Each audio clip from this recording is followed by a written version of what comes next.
2024 meeting of the Calgary Metropolitan Region Board's Land Use Servicing Committee.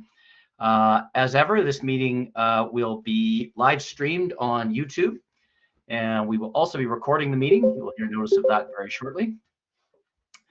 And that recording will be used should we find that we lose the live stream. If we do lose that live stream, we'll endeavor to get it back as quickly as we can. But if not, we will rely on this recording of this meeting as evidence of this meeting having been conducted in public. This conference will now be recorded. CMRB admin timing impeccable as usual. We are now officially recording. Thank you for that. I don't see Mayor Snodgrass on my long list here. So unless you're there, Craig, I've got you up for a land acknowledgement. If you're not, I will go ahead and provide one. And as ever, we are grateful and privileged to be living on the treaty territory of the traditional Blackfoot territory of Mohkinstsis, which we now call the Calgary region. We are honored to be in the traditional territory of the Siksika, the Kainai, Piikani, Amskapi, Pikuni nations of the Blackfoot Confederacy, the Tsuut'ina Nation, Bearspaw, Chiniki, and Goodstone nations of the Yahi Nakota, and the Otimismowak Métis government of the Métis Nation. This region is now part of the Battle River Territory, which includes the Rocky View and Foothills districts, as well as the districts of Calgary, Nose Hill, and Calgary Elbow. We're very honored and privileged to be a part of this land, working harmoniously together to make it a better place to live for current and future generations. And each of you are all part of that. So thank you for your hard work in making our community what it is. And with that, the agenda has been distributed, and if there is a motion to approve, or if there are any changes, amendments, edits, updates, please let me know. Deputy Reeve Waldorf from Foothills County, is that a motion to approve the agenda? I will accept the same. Do we have a seconder? Councillor Robinson, thank you very much, Mokotokes. Any debate or discussion on approval of the agenda? Hearing, seeing none. Sorry, do we have by exception, anyone wishing to vote opposed to the adoption of the agenda?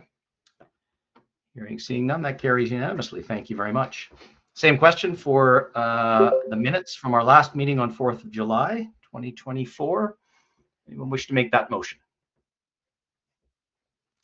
Councillor Robinson, seconded by Mayor Janung. Any debate or discussion on approval of the minutes?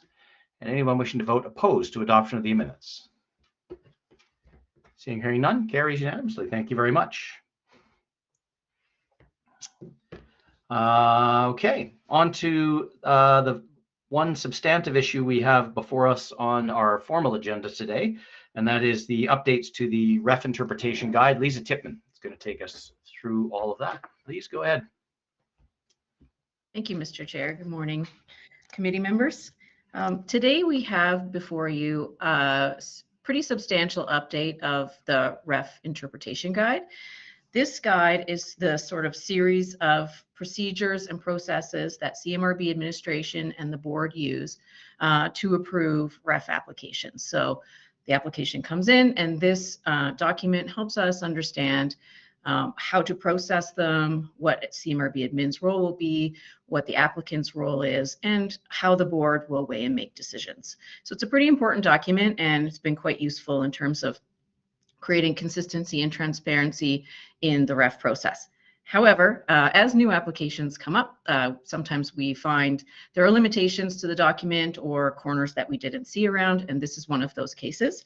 As you will probably recall, for REF 2024-02, that was the Foothills County Heritage Crossing Area Structure Plan, Hamlet Growth Area Boundary and Expansion.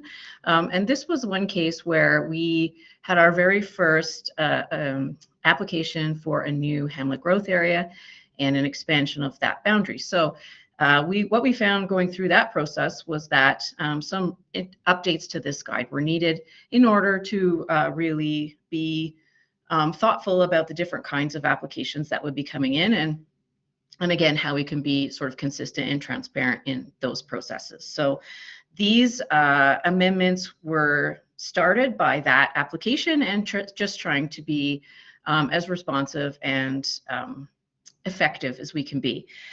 But when we opened up the guide, of course, there were other things that sort of popped up where, things hadn't been working quite as well as they could, or, there wasn't quite as much rigor as there was needed. So I will walk you through, if you don't mind, all of those changes in sort of general groups, and then we can open it up for discussion if that works for you, Mr. Chair. The first thing that we would like to go over, I think, is the new section number 7, which starts on page 20 of the agenda. Jamie, if you just want to pop there, that would be awesome. So this is about the different kinds of applications that we can get that we haven't seen yet, but we did with 2024-02. So these are new and expanded growth areas. So these are not just preferred growth areas. These are just, generally speaking, growth areas. And the first thing to know about these growth areas is that the growth plan has special board considerations baked into the policy of the growth plan. So the language is a little bit different how it presents it. Sometimes it says should, sometimes it says must consider. But what it is really helping the board do is where these pathways to new growth areas are available, what should the board consider in making its decision? So it's agnostic to what kind of growth area it is. They are unique to each growth area, but really this is just saying these are special cases and the board should have special considerations. So the REF guide now helpfully points to those areas of the growth plan where those special conditions and considerations are laid out. And then everyone will be aware that they are there and know where to look for them. Next page, please, Jane. So that's section 7.1. And these really apply to section 7.2 and 7.3. So what we learned through the Foothills County application is that there are going to be growth areas that are associated with a regionally significant statutory plan that needs to come through REF. And there are going to be growth areas that are not. So in the case of the Foothills County application, an area structure plan was submitted. However, now with additional clarity and review, that that area structure plan may not have been considered regionally significant. Of course, that determination is for member municipalities to make within the bounds of the REF and the REF interpretation guide, what's regionally significant. So in that case, had things been laid out differently, maybe that would have been an application without a regionally significant area structure plan associated with it. So for that reason, we've divided this out into 2 sections to try and be as helpful and clear as possible. So in section 7.2, we are talking about a new or expanded growth area that is associated with a proposed statutory plan or plan amendment that has regional significance and would come through REF. So how does that process work? Well, it's laid out here as sort of simply as we could make it. Essentially, it would be a regular REF review, and there would be a second motion that would request the new growth area or an expansion of an existing growth area. So essentially, if the area structure plan, assuming that's what it would be, the area structure plan is consistent with the growth plan and in the interest of the board, then that would you would automatically move to the next motion, and assuming that we're good with the area structure plan, we would then also be good with the new proposed growth area. So that it would be packaged together as one item. In the case, as with 7.3, where there is no proposed statutory plan, so we've given you one example with Foothills County. Another example might be, say, a hamlet growth plan has been, like a planning exercise for a new hamlet growth area is completed, but it's not statutory. It's more of a framework. And then using that information, a hamlet growth area would be proposed. So in that case, again, there's no associated regionally significant statutory plan with it, but the boundaries are kind of set, and the member municipality understands what it would like to do and would like to apply for that growth area. And, some of the reasons why you would do that outside of a statutory plan are to reduce the risks to future statutory plans and so on. Now, of course, that application would need to have enough information to provide the board with its necessary board considerations that it has to go through. So there has to be some information there. An application would need to be made to the board in consideration of the rules of the growth plan and the information that the member municipality wants to share with the board in order to garner approval of that application. But there's no associated ref. So in this case, it's not a ref process. There's no ref. It is a board process, however. So that is where 7.2 and 7.3 are different. One is a ref process and one is not a ref process. And so this is just clarifying the role of the board and the role of CMRB administration in making those decisions when there is a ref process and when there is not a ref process. So I hope that is clear as mud, but I'm happy to clarify anything that would be of interest to the committee this morning. Okay, perfect. Thank you. We've got Deputy Reeve Waldorf hand up first. Don, go ahead. Here we go. Found the mic. Thank you very much, Mr. Chair, and Ms. Tibbin. Thank you so much for the report. Very comprehensive. In speaking with our planning department, we're generally supportive of the changes. On page 19 of the agenda in the section 6, the exceptions. This may be a tough question. You talk about special and unforeseen circumstances. Any examples of what that might be? I mean, again, understand that all the things you've just referred to, but any thoughts on maybe what some special or unforeseen cases might be? Oh yeah, thank you, Deputy Reeve. That's an excellent question. We've had I know there's a couple of exceptions, applications that we could consider exceptions. One might be Prairie Gateway, which is the application that was presented by Rocky View County in the city of Calgary. That might be, it might not be applied for as an exception, but that might be one case where an unforeseen development happens that is unique and was not anticipated by the growth plan. Now, that's not to presuppose what kind of application Prairie Gateway will be through REF, but it is a unique development that we did not foresee. De Havilland, which is no longer in the region, might have been one of those exceptions as well. Other cases might be where the growth plan it's a regional picture, but maybe in the local context, the rules of the growth plan don't apply that well, but the application still has merit. For example, it might be a development that was planned in advance of the growth plan and maybe isn't able to meet the servicing requirements of the growth plan, but the board feels that it's still in the interest of the region to move forward with that kind of application. So there's kind of I sort of group them in two categories. One is there's just a unique business proposal. I would assume they're mostly business proposals, but of course that's not to exclude prematurely any kind of community proposals. But in general, I see them mostly as business proposals that are unique, and they have unique spatial needs that the growth plan did not anticipate. The other one being the rules of the growth plan just aren't a great fit, but the development is still worth doing in the eyes of the board. So that's how I kind of group them. Thank you very much. Appreciate it. Okay, thank you. Good question. Good answer. Councillor Petro, you're up next. Go ahead. Yeah, thank you.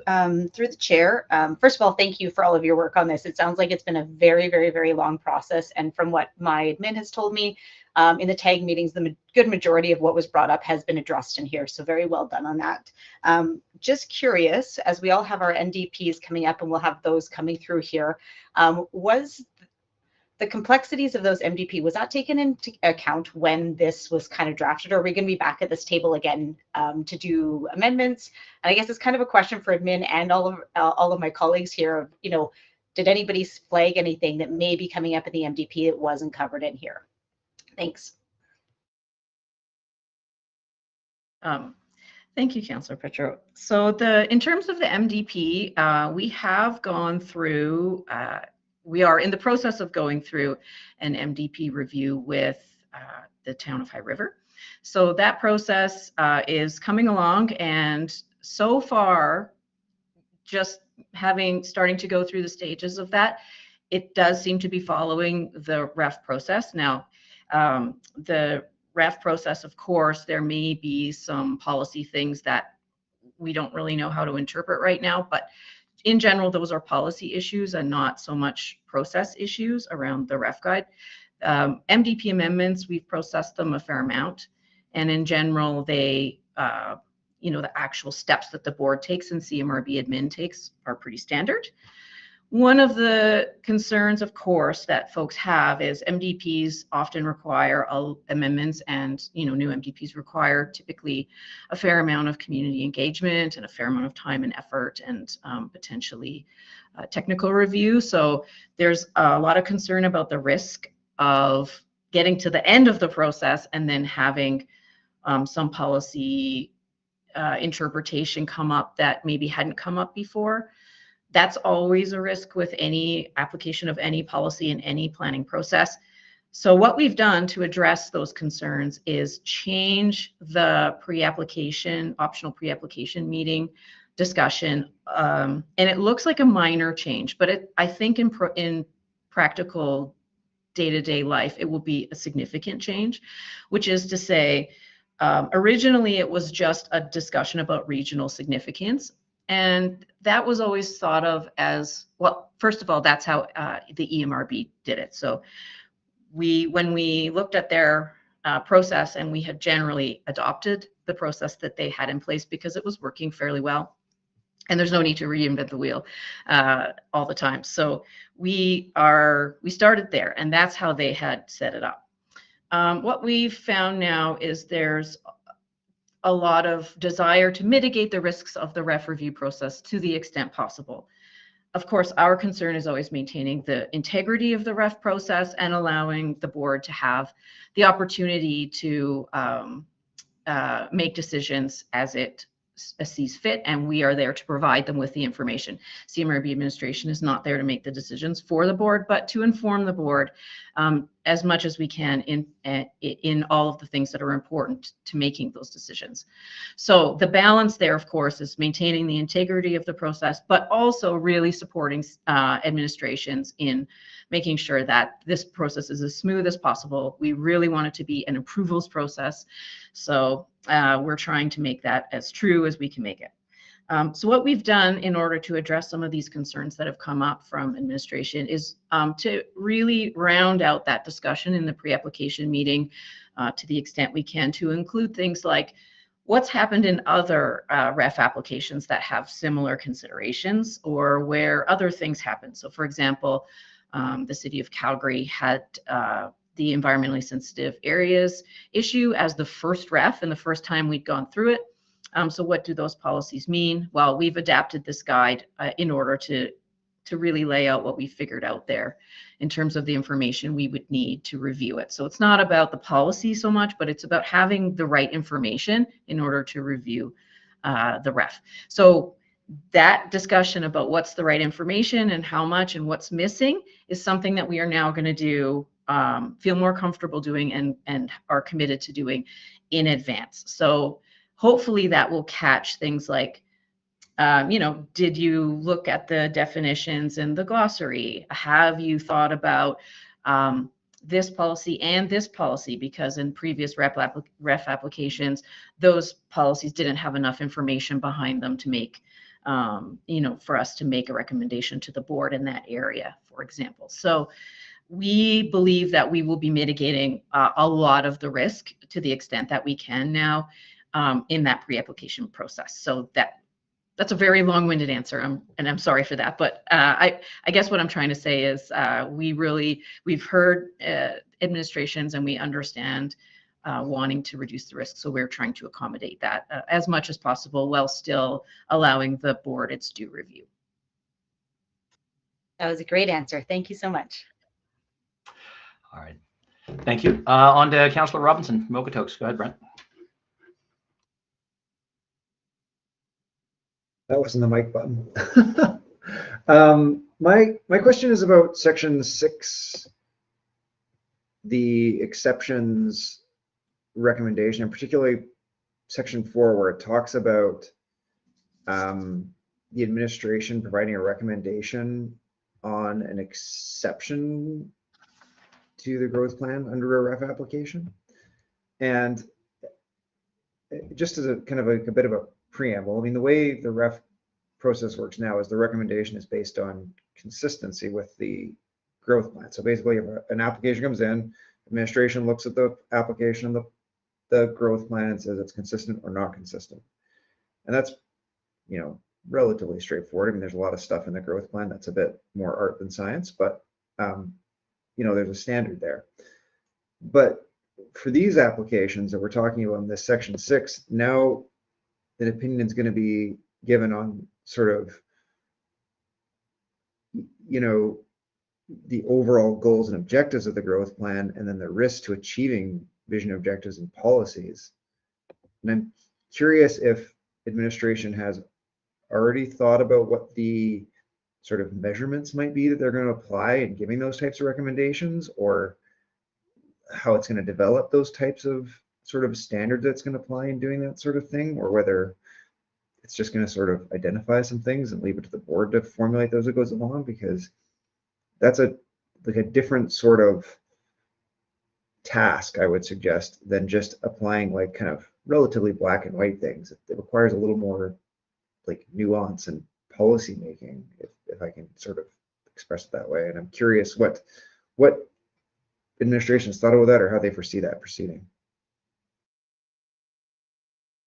That is a very astute and excellent question. Yes, we have been around this quite a bit as a group, as CMRB admin, and also with municipal administrations about a recommendation for exceptions. We'll maybe just pop over to that and just a little bit of background. So policy 3112, section 3112 and policy 3112.1 allow the board, they put a little bit of bumpers on the road in terms of approving exceptions as the board. So the board approves exceptions. So we've sort of agreed to that. There's no pathway where CMRB administration could recommend approval and then no one says anything, and you know, no one has any issues, and then it just goes straight to being approved the way that regular REF applications do. This one has to be approved by the board. So that's one thing that we've sort of squared away. Another aspect of this is when we were talking about recommendations, because originally the guide had sort of sidestepped whether CMRB administration would make a recommendation or not, in part because we just didn't really know if we would or we would not, and how exactly that would work, to your point, Councillor Robinson. But when we revisited after discussions with our TAG group, TAG are very interested in having a recommendation from CMRB administration, because they feel that it gives the opportunity for the board to understand the application better in its context within the region, and also gives the board a bit more information about how to weigh the various considerations that there would be for an exception. So we hummed and hawed over that for a while. But when we revisited section 3112, it talks about specifically that the board may approve exceptions where they do not significantly compromise the growth plan. So rather than consistent and inconsistent, the recommendation would be about, does this significantly compromise the vision values, the vision objectives and policies of the growth plan? And we have adapted the application process for this to ask the applicant to submit that information in their application. So we would review the reasonableness of that information plus the standard third-party consultant ref review of consistency, because in all likelihood, the application will be largely consistent with the policies of the growth plan, and there may just be one or two policies that it does not meet, that it is not consistent with. So we would, as CMRB administration, we would take into account general consistency with the growth plan and report to the board on that. And we would look at the information provided to the applicant in terms of, does this significantly compromise the vision, objectives, and policies of the growth plan? And then one of the reasons why we've come around to putting this recommendation into the document itself is partly because the interim growth plan and the interim ref were largely similar to this. They were about the interpretation of values and words around what's efficient use of land and so on. And it does create a different kind of discussion between CMRB administration, the board, and member municipalities, because it's not as straightforward, and the voice of CMRB administration is more strongly presented in those recommendations for sure. So it is much more likely that the position of CMRB administration and the position of the board may differ more often, just because we will be looking at it from a certain lens of how those words and what those concepts mean across the region, and the board may not agree. So that is, it does, as you're mentioning, it does bring the board's position into a more complex decision, and potentially more like variable decisions. So it won't be quite as predictable as yes, no, consistent, inconsistent. But it's a unique thing, so it deserves a unique discussion. And we felt at the end of the day, weighing all the positives and negatives, that it was worth having CMRB administration's voice in there to help the board make a decision, on the understanding that the board may not agree with where we ended up at in terms of the thing. And that's okay. It's really, we're just trying to make the most informed decisions that we can. And that's the most important part. And then, you know, at the end of the day, if CMRB's administration's recommendation in these instances doesn't align with the board, then, you know, that's okay. It was the best way, we thought, to kind of manage all of those interests. May I ask one follow-up, Mr. Chair? And that's a very good explanation. I totally agree with like the interaction, let's call it, between the board and the administration to describe it in these scenarios. But I am curious about, in particular, the significance test. And I'm curious if administration has thought about what significance will mean when testing these. And in particular, I would ask about two different types of significance. So one, it talks about, significance to the whole policy and the region stuff. And I guess it can be taken in two ways. One is like the size of the application. So, you can have like a proposal for a plan that's what I would call like grossly offside with the CMRB plans, but it's small, right? It's like for 5 houses or half acre, something like that, whatever. But it's like, doesn't comply with any of the policies, any of the objectives, whatever.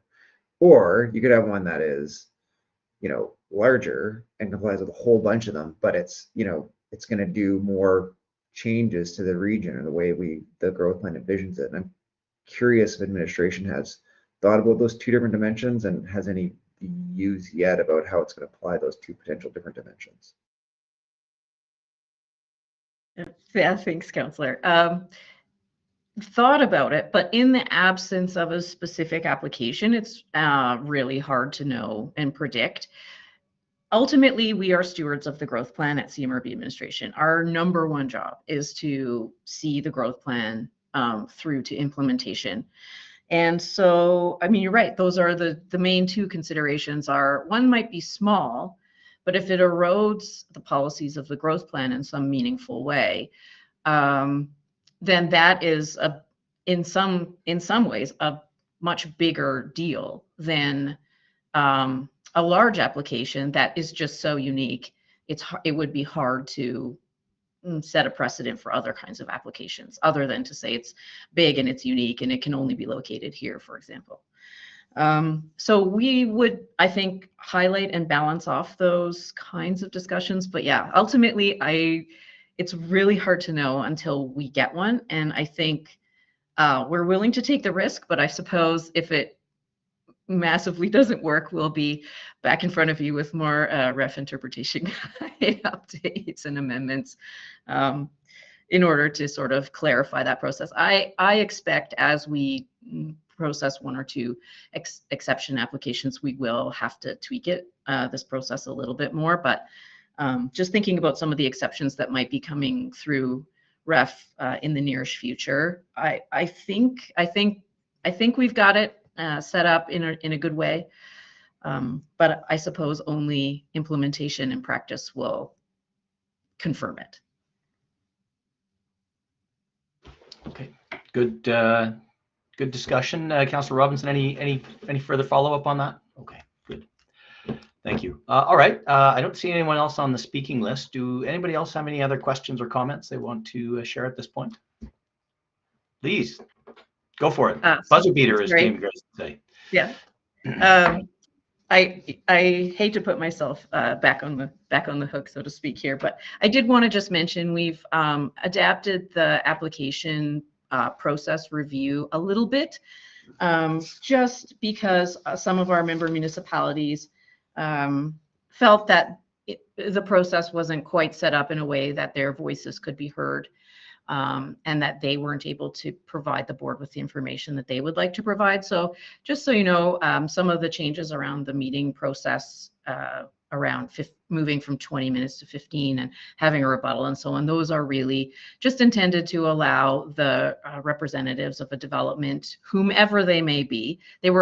Developers were always allowed to present on behalf of a member municipality if that member municipality would like them to, but we just really wanted to be clear.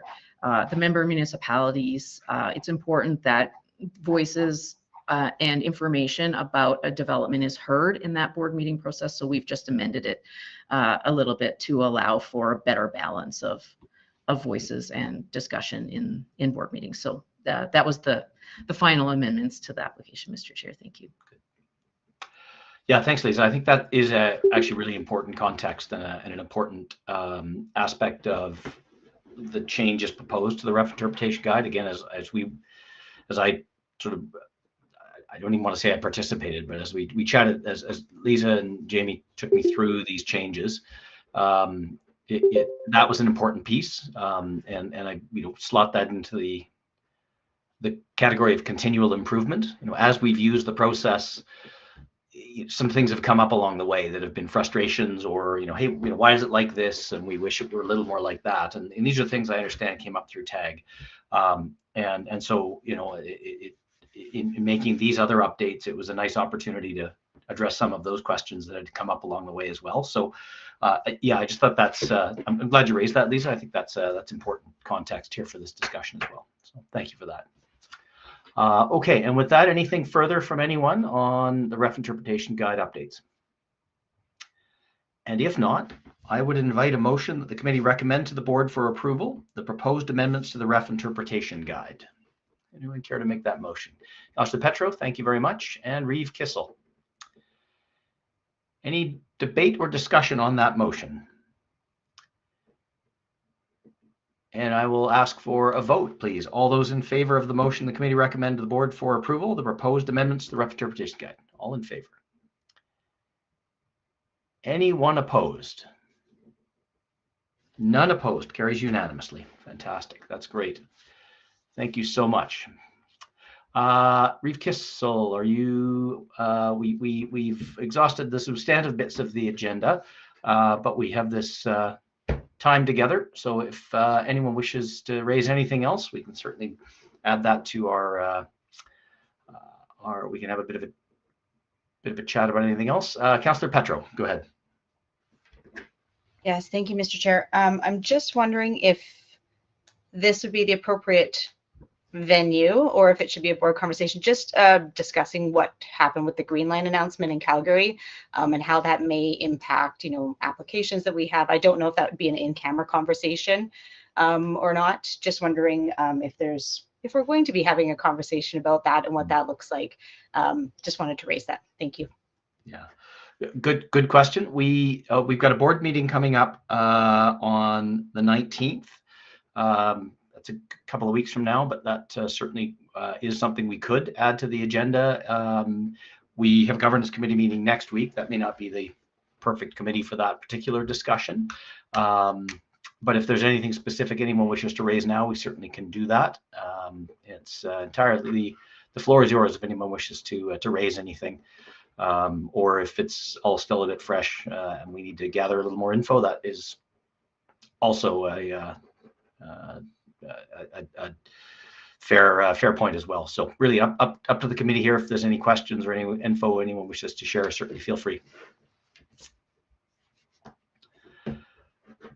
And if not, we certainly can, and I'm sure that's a topic that will get lots of discussion here over the next couple of weeks. If there is something substantive or specific that anyone wishes to add to the agenda for the 19th in particular, please let us know.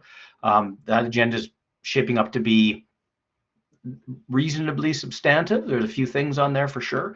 But that said, we certainly can take the opportunity when we're together to have that conversation or anything else. So, Councillor Petro, go ahead.